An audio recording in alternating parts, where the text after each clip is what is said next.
Hello, it's Rafael Gutierrez. Welcome to our channel.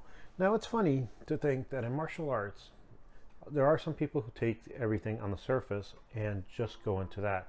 And then there are some that actually take that surface and go deeper and try to chisel away to find out the ultimate truth of what they're actually learning. And it actually does bring me to the way some people look at the world. I actually will mention the little poem that kids in the US play with, and that's Ring Around the Rosie. If you haven't heard it, it's Ring Around the Rosie, pocket full of posies, ashes, ashes, we all fall down. Now, I've seen people skip rope to it. I've seen people play a little game where when they say we all fall down, everyone just drops. A lot of different things. But the funny thing is, I was reading an article the other day about where it actually came from. And it talked about how it originally came to show people the signs of the bubonic plague back in the Middle Ages. Ring Around the Rosie, it's actually a type of rash and scar, discoloration, I guess the best way to put it, that happens when you get bit by a flea that's carrying Neisseria pestis. Now, the pocket full of posies, apparently people were dying everywhere, everything stunk, so people would put flowers in their pockets.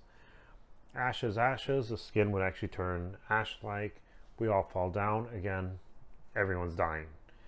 A little more dark when you actually look into it, and you end up seeing that this is not a child's poem, but a poem children say. Why? Well, because maybe in the Middle Ages people started singing this and kids just picked it up. But the reason that I actually mention that is, if you look at anything, even the most basic kata, and you break it apart, try to find out why you do one thing versus another, and break it down a little more, and next time a little more, and next time a little more. You start getting into deeper understandings. It's actually kind of funny. If you think of comic books, they're the same thing. You can look at a comic book and see the most basic hero story. The guy who goes out trying to save the world. But when you actually if you actually do take comic books up, I actually used to read Spider-Man. I used to like Batman a lot. There was a couple X titles I liked, and there were a lot of the well, pretty much the Image comics that I did enjoy when they came out.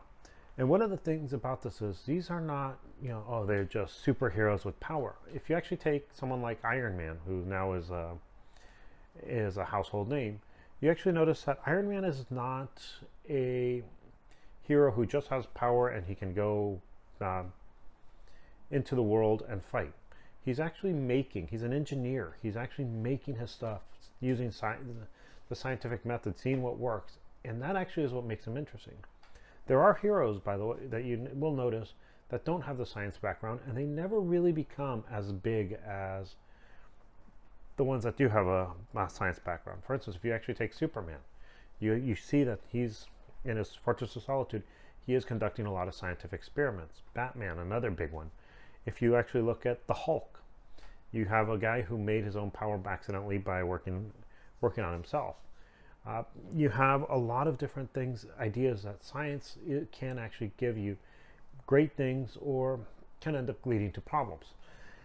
But the interesting thing actually about that I found out later is, when I was a kid, I would read comic books, sometimes other people's, and I did use it as an escape, I guess I should say. The way I saw myself back then was a skinny kid who didn't really belong anywhere. I was pretty much, I know, now I'm not so much the skinny kid anymore, but I was a skinny kid who didn't belong anywhere. And comic books, I saw myself in a lot of the heroes. And I think that may have been one of the reasons why I did go into science as a major. If you look at, like I said, if you look at Spider-Man, here you have a kid who went into biochemistry. I did general bio, not biochemistry, and then went into medicine. But the idea of these characters being like me, being the misfit who wasn't the strong athlete at the time, it gave me something that I could actually grab onto. And the interesting thing is, like I said, as I got older, I could see that there were different levels to it. One of the big themes that ends up happening in a lot of comic books is the idea of civil rights.